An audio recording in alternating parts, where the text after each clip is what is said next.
Peace of mind. My God, does this pulse rifle shred. You've probably been killed by it a number of times, and currently right now, it's the second deadliest weapon in the game.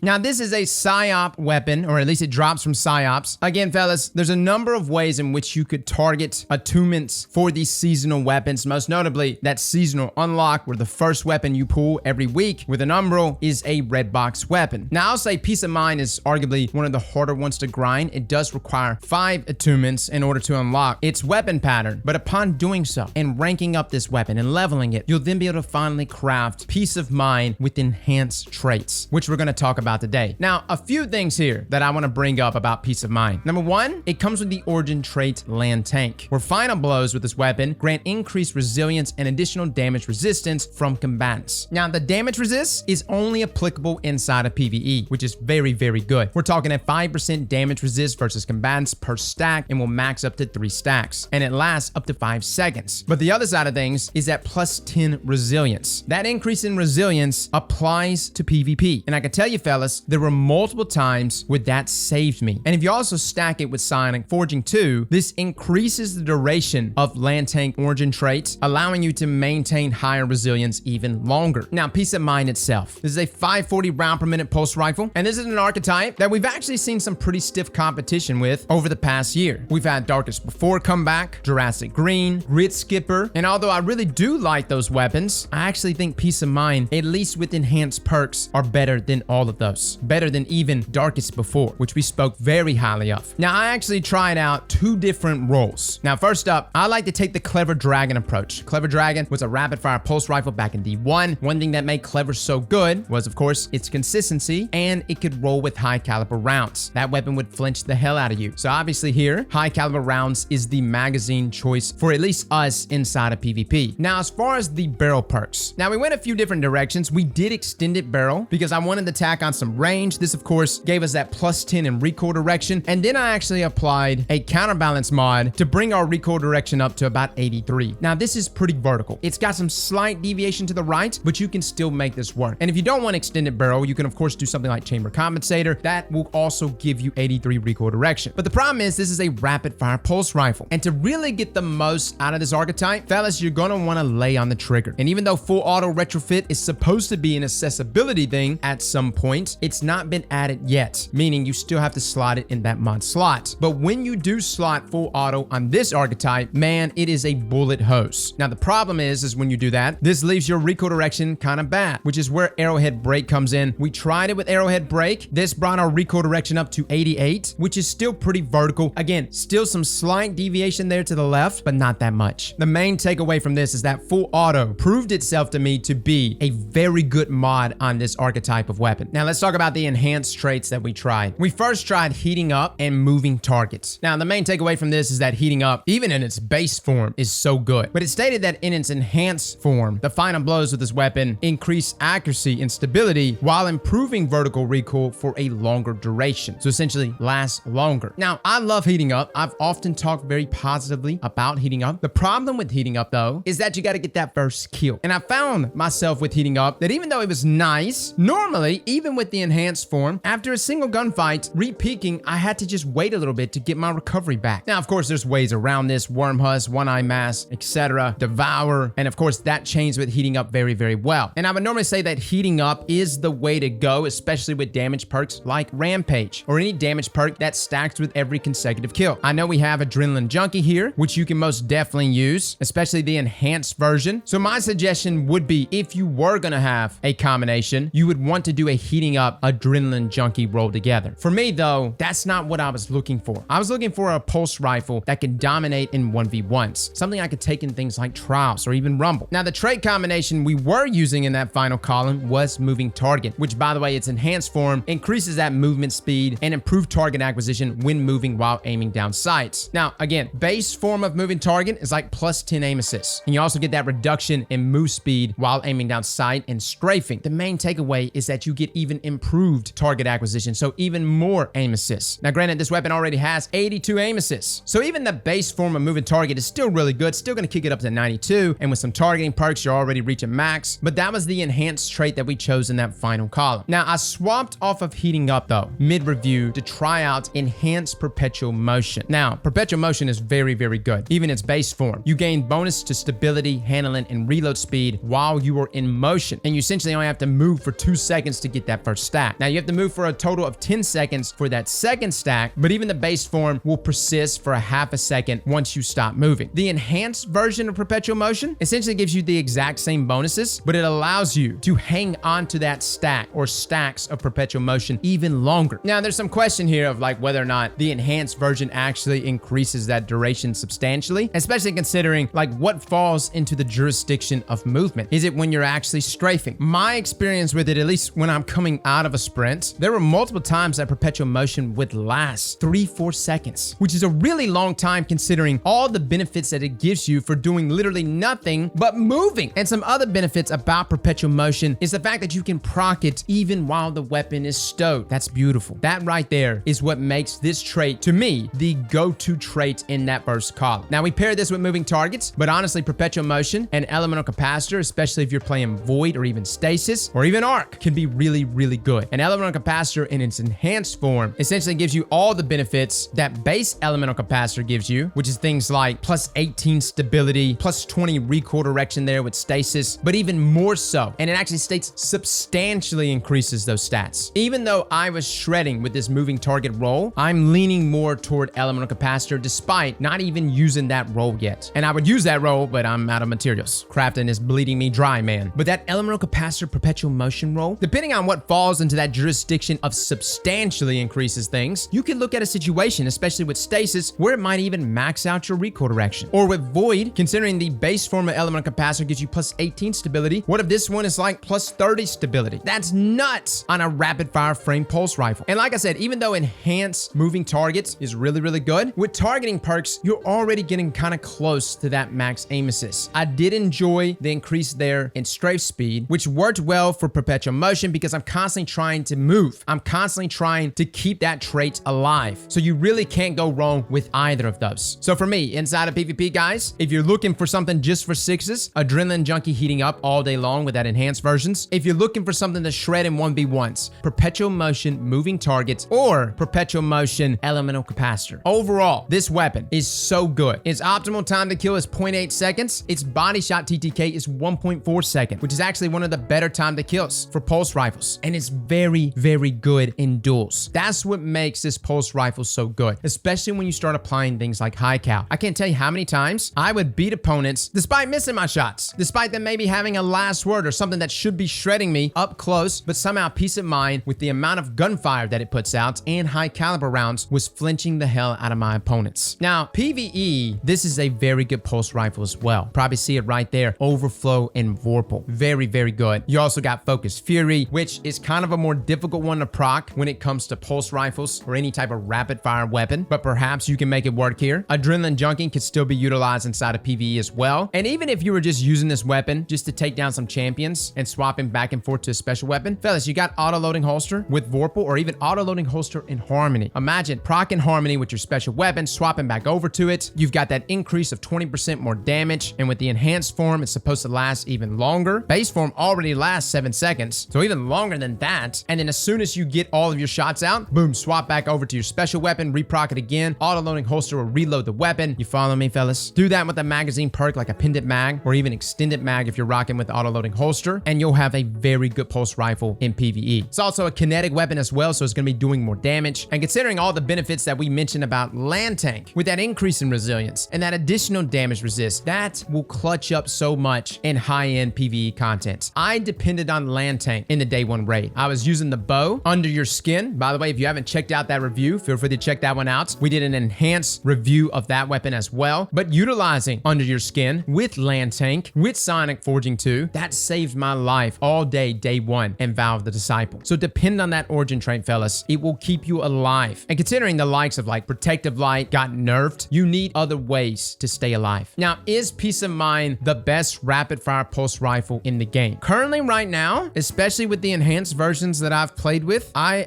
think it is. And look, I love Grit Skipper, Darkest Before, hell, even Jurassic Green, but Peace of Mind brings a level of consistency, and the fact that you can apply these enhanced perks, which are just nice cherries on top, and you can manipulate the weapon to the way you want it, especially with recoil direction. Peace of Mind is going to serve you well. Even though you have the likes of like Darkest Before and even Gridscaper having some stats that are slightly better, it's not by much. And for the most part, even with the rolls that I showed you, that arrowhead, high cal, ranged masterwork, full auto retrofit mod, all that stuff, this weapon will still reach up to 36.5 meters. And I spent a lot of time grinding for god rolls, especially for things like Darkest Before, and can never land it. So the fact that we're able to actually take a rapid fire pulse rifle like this and find and curate our own god roll is amazing. Well, fellas and ladies, thank you all for coming and watching. And as always, slap that like button like your mama told you right.